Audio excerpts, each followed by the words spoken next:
Madilim ang langit ng umagang iyon. Ang dagat ay tila walang kalma. Tila may dinadalang lihim na hindi pa kayang ibunyag. Sa may pier ng isang lumang bayan, unti-unti nang napupuno ng tao ang barkong Santa Maria. Isang lumang kargadong barko na ngayon ay ginawang pampasahero. Isa sa mga pasahero ay si Ramon, isang lalaki na sa edad 45. Payat ito, ngunit kita ang bakas na matinding paghihirap sa kanyang muka. Nasa mata niya ang parang laging may hinahanap, ang matagal nang nawalang anak. Baka dito ko siya makita, baka dito ko siya matagpuan. Bulong ni Ramon sa sarili habang hawak-hawak ang isang lumang larawan ng isang batang lalaki na mga 7 o 8 taong gulang pa lamang. 15 taon nang nakakalipas mula nang mawala ang kanyang anak. Isang trahedya sa pantalan ng gabing iyon. Nagkaroon ng malakas na sunog at gulo. Nahiwalay si Ramon sa kanyang anak at mula noon ay hindi niya ito nakita. Ang tanging alaala ay ang larawang iyon na palagi niyang daladala, kahit luma at kupas na. Ang barko ay pinamumunuan ni Kapitan Leonardo Vergara. Kilalang istrikto, walang inuurungan at may pusong bato sa mga tripulante at pasahero.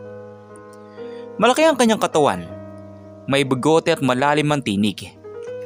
Sinasabing kahit anong mangyari, wala siyang pinapatawad kapag siya'y napikon. Sa unang tingin pa lang ni Ramon sa kapitan, nakaramdam siya ng kaba. Hindi niya maipaliwanag kung bakit tila pamilyar ang mga mata nito. Bagaman halatang mas matanda sa kanya ang kapitan. Hoy ikaw, anong ginagawa mo rito sa may restricted area? Malakas na sigaw ng kapitan nang makita si Ramon na nakatayo malapit sa gilid ng barko. Tila nakatanaw sa alon. Nagulat si Ramon at agad na yumuko. Pasensya na po kapitan, nag-iisip lang ako, hindi na po mauulit. Ngunit imbis na palampasin, marahas na hinila ng kapitan ng kuwelyo ng damit ni Ramon. Huwag kang gagawa ng kalokohan dito sa barko, kung ayaw mong ibalibag kita sa dagat ha, sabi nito. Nanginig naman itong si Ramon, ngunit pinili niyang manahimik. Hindi niya alam ang titig ng kapitan ay parang may matinding galit na hindi niya alam kung saan nanggagaling.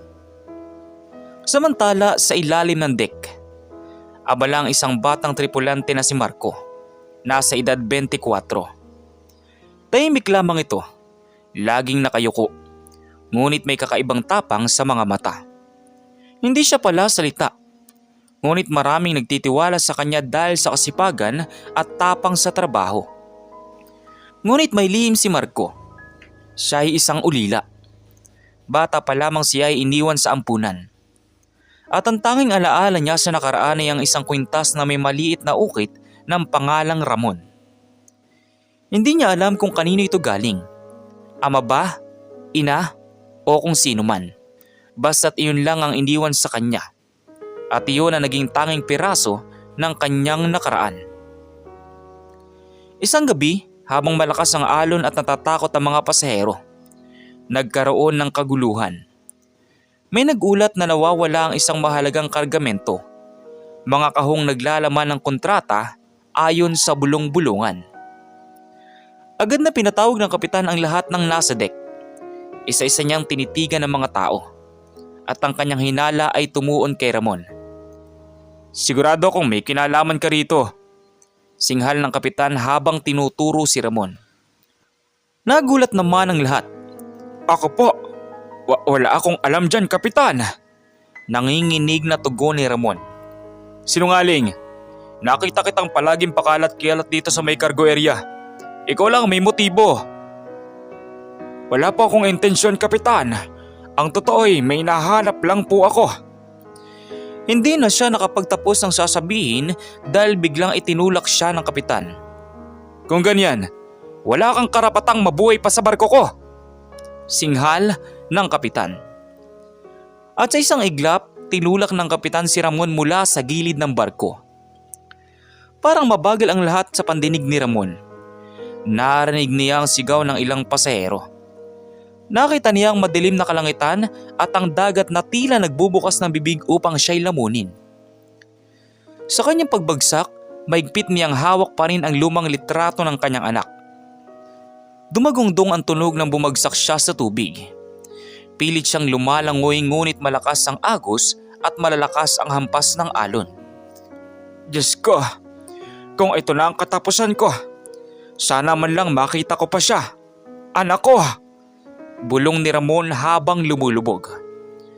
Sa itaas ng deck, nagulat si Marco.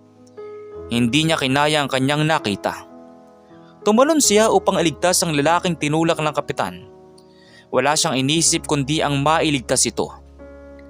Lumangoy siya sa gitna ng malakas na alon hanggang sa narinig niya ang halos nawawalang malay na si Ramon. Nang maiahon na, ay agad siyang tumabi sa lalaking halos mawala ng hininga.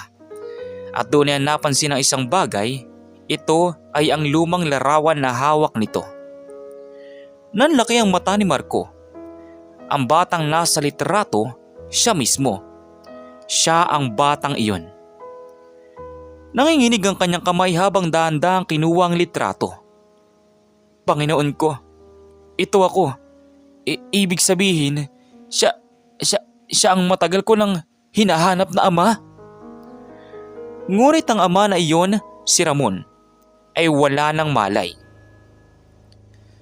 Samantala, hindi makapaniwala ang ilang tripulante sa ginawang kalupitan ni Kapitan.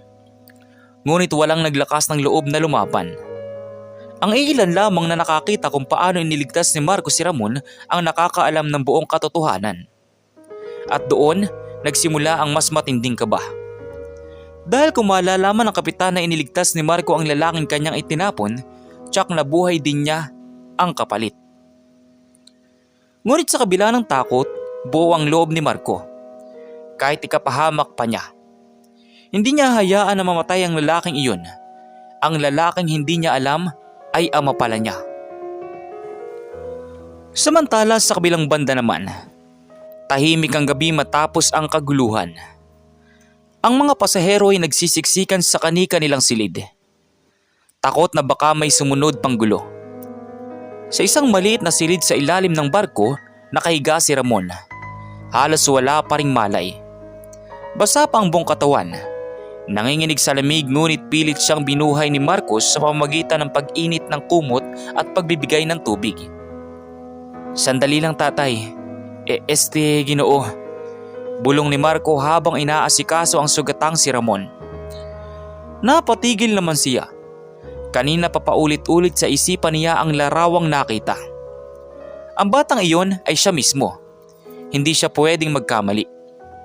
Kahit kupas ang litrato, ang nunal sa pisngi at ang anyo ng bata at maging ang damit na suot doon. Lahat ng iyon ay eksaktong siya. Ngunit hindi pa niya kayang sabihin. Baka guni-guni lang. Baka hindi totoo ang kanyang nakita. Ilang oras pang lumipas bago tuloy ang dumilat si Ramon.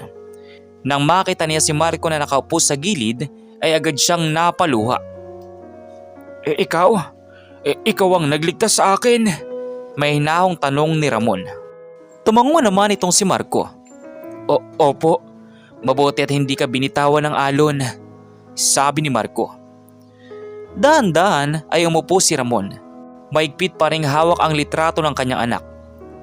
Nang makita iyon ni Marco ay muli siyang kinilabutan. Anak ko, matagal na kitang hinahanap. Bulong ni Ramon habang pinagmamasdan ang litrato.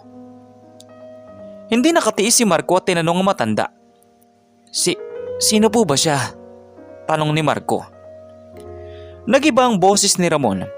Parang may kasamang kirot. Siya ang anak kong nawawala.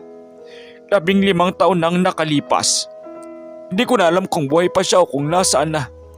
Pero kahit ganun, umaasa akong makikita ko pa siya. Naluluwang sabi ni Ramon. Hindi napigilan ni Marco ang mapaluha. Ngunit pinili niyang manahimik. Hindi pa tamang panahon. Samantala sa Kapitan's deck, hindi mapakali si Kapitan Leonardo. Nasa loob siya ng kanyang opisina. Hawak ang isang lumang alak at paulit-ulit na binabalikan ang ginawa niyang pagtulak kay Ramon. Bakit parang may kirot sa dibdib niya? Bakit hindi siya mapakali? Tumitig siya sa lumang larawan na palaging nakatago sa kanyang drawer. Isang larawan ng batang lalaki. Kapareho ng nasa kamay ni Ramon. Hindi alam ng kahit na sino na matagal na siyang may hinahanap na bata. At ang batang iyon, alam niyang siyang dahilan kung bakit nagbago ang kanyang buhay. Ngunit bakit pakiramdam niya ay may koneksyon ng lalaking iyon at ang bata sa larawan? Kinabukasan dumating ang oras ng inspeksyon. Nag-ikot ang kapitan kasama mga opisyal upang tiyakin na ligtas ang lahat ng pasahero. Laking gulat niya nang makita si Ramon. Buhay. Paano ka nakabalik dito? Singhal ng kapitan. Nanlalaki ang mata. Bago pa makasagot si Ramon, mabilis na sumabat si Marco. Ako po ang nagligtas sa kanya, kapitan. Hindi ko po kayang pabayaan siyang malunod. Nagit-ngit naman sa galit ng kapitan. Tanga! Sinunod mo pa ang puso mo kaysa sa utos ko. Gusto mo bang pareho kayo mamatay? Hindi naman nagpadaig si Marco. Kung buhay ang pag-uusapan, wala pong karapatang agawin ng kahit sino ang buhay ng iba. Kahit kayo po, kapitan. Matapang na sabi ni Marco. Tahimik ang lahat ng tripulante. Walang naglakas ng loob na kumampi. Pero halata sa mga mata nila na humanga sila sa tapang ni Marco. Ngunit sa loob ng kapitan, lalong lumakas ang hinala niya. Sino ba talaga si Marco? Bakit tila sobrang tapang at malasakit nito kay Ramon? Kinagabihan, habang tulog ang karamihan, hindi mapakali si Ramon. Nilapitan siya ni Marco upang hatidan ng pagkain. Salamat, iho. Mahinang wika ni Ramon. Napatingin si Marco. Bahagyang napangiti. Bakit niyo po ako tinawag na iho? Nagulat naman itong si Ramon. Pasensya na. Nakasanayan ko lang. Alam mo, kaedad mo na siguro ang anak kong nawala noon. Kung buhay siya, ganito na rin siguro siya katangkad. Ganito rin kasipag at may pusong tulad mo. Napayuko si Marco. Kung ganun, sigurado akong napakapalad ng anak ninyo. Ngumiti naman si Ramon, ngunit may luhang pumatak. Sana nga'y makita ko pa siya bago ako mamatay. Sa mga salitang iyon, mas lalo pang tumibay sa puso ni Marco ang hinala. Hindi lang estranghero si Ramon. Siya ang kanyang ama. Kinabukasan, may malakas na unos na sumalubong sa barko. Ang mga pasahero ay nagsisigawan at lahat ng tripulante ay abalang-abala. Habang nag-aayos ng mga lubid si Marco, ay bigla siyang nadulas at muntik nang mahulog. Agad siyang nahawakan ni Ramon. Sa pag-abot, biglang natanggal ang suot na kwintas ni Marco at nahulog sa kamay ni Ramon. Nanlaki ang mga mata ni Ramon. Ito ang kwintas na iniwan ko sa anak ko noong gabing nawala siya. Dahil sa sinabi ni Ramon ay napatigil si Marco. Nanginginig. Kung ganun, kayo nga ang hinahanap ko. Kayo ang ama ko. Nagyakapan silang dalawa. Anak ko, matagal na kitang hinahanap. Sigaw ni Ramon habang umiiyak. Hindi na nakapagsalita si Marco kundi ang salitang, Ama?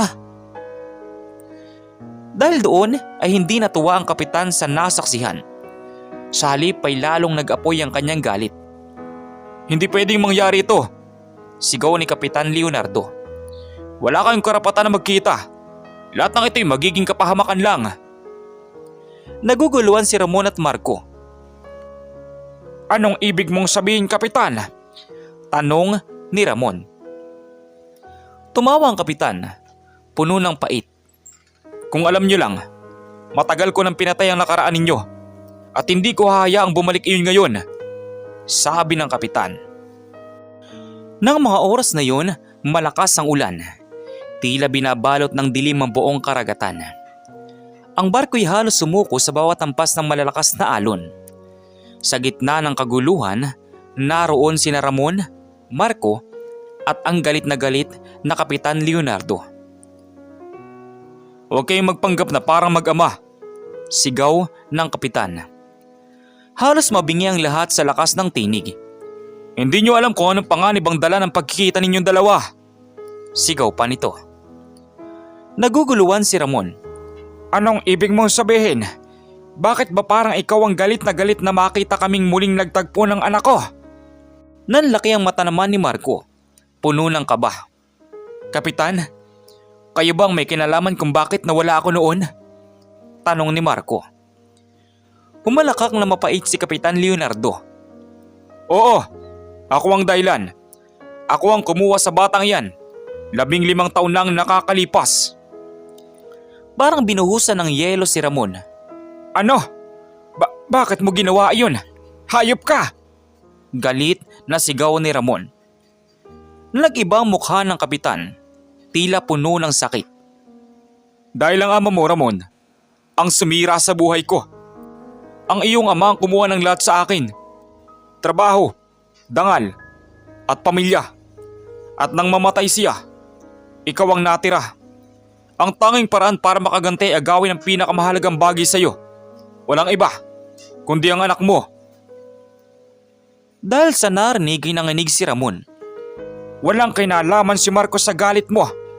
Bata siya, walang kasalanan. Pero siyang ginamit kong paraan para iparamdam sa iyo yung sakit ng pagkawala." Singhal pa ng kapitan. "Inilagay ko siya sa ampunan at tiniyak kong hindi mo siya muling makikita." Dagdag pa ng kapitan. Dahil doon nagliyab ang dugo ni Ramon. Sa gitna ng malakas na ulan, sinugod niya ang kapitan. Nagpalitan sila ng suntok habang nagsisigawan ng mga pasahero at tripulante. "Para ito sa lahat ng taong sinaktan mo!" sigaw ni Ramon habang sinusuntok ang kapitan. Kahit may edad na ay malakas pa din ito. Ngunit malakas din ang kapitan at isang malakas na siko ang tumama sa tagiliran ni Ramon. Halos mawalan siya ng hininga dahil sa ginawa noon. Ama!" sigaw ni Marco at agad siyang sumugod para tulungan ang kanyang ama. Ngunit hinarang siya ng kapitan. "Tumabi ka, Marco. Hindi mo alam ang pinapasok mo." Galit na sigaw nito. Huminga ng malalim si Marco at sa unang pagkakataon, buong tapang siyang sumagot. "Alam kong pinapasok ko at hindi na ako bata. Ikaw ang kumuha ng nakaraan ko. Pero ngayon, ibabalik ko ang lahat ng iyon." Matapang na sigaw ni Marco. Magkasabay na lumaban sina Ramon at Marco laban kay Kapitan Leonardo.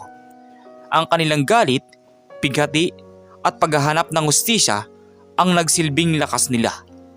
Sa bawat suntok at iwas, dama nila ang bigat ng mga taon ng pagkawala. Ngunit dama rin nila ang bagong apoy na muling pagkikita. Ang pagiging mag-ama na pinagtangka ang sirain, ngunit hindi nawasak. Isang malakas na hampas ng alon ang nagpaalog sa barko. Pareho silang tatlo ay muntik nang mahulog. Ngunit si Marco ang unang nakatayo. Hawak niya ang bakal na gamit sa barko. "Kapitan, tapos na ang pananakot mo!" sigaw ni Marco at sa isang iglap, tinulak niya ang kapitan palayo. Nang ibabaw ang sigawan ng mga tao nang bumagsak si Kapitan Leonardo sa gilid ng barko. Kumapit siya sa lubid. Halos malaglag sa dagat na walang humpay ang alon. "Marco, tulungan mo ako!" sigaw ng kapitan. Halos mawalan na ng boses sa lakas ng sigaw. Nagalinlangan si Marco. Sa isang iglap, naalala niya ang mga taong pinahirapan ng kapitan. Ang ama niyang muntik nang mamatay at ang mga taong halos mawalan ng buhay dahil sa kasakamian nito. Ngunit naalala rin niya ang sinabi ng kanyang ama. Walang karapatan ng kahit sino na agawin ang buhay ng iba. Dahil doon sa naalala ay huminga ng malalim si Marco. Hindi ako katulad mo, kapitan. At tiniabot niya ang kamay upang tulungan itong makabalik.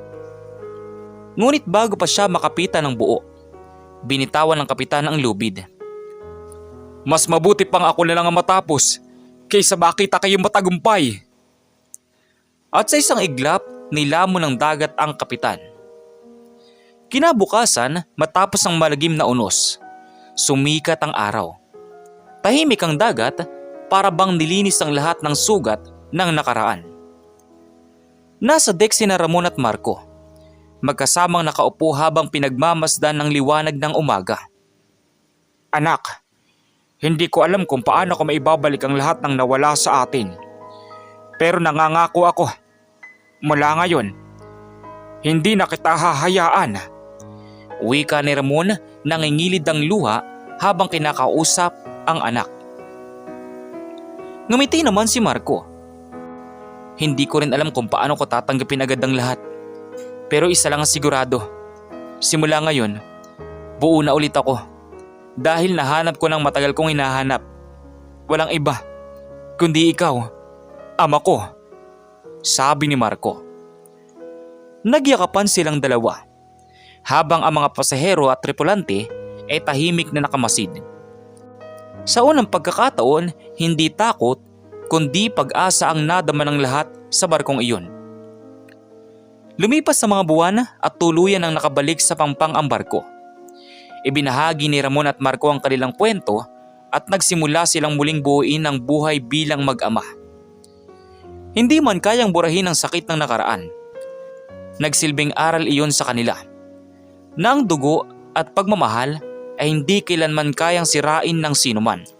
At sa bawat hampas ng alon sa dalampasigan, lagi nilang naaalala ang gabing muntik na silang mawalay muli, ngunit sa uli, sila'y pinagtagpo ng tadhana.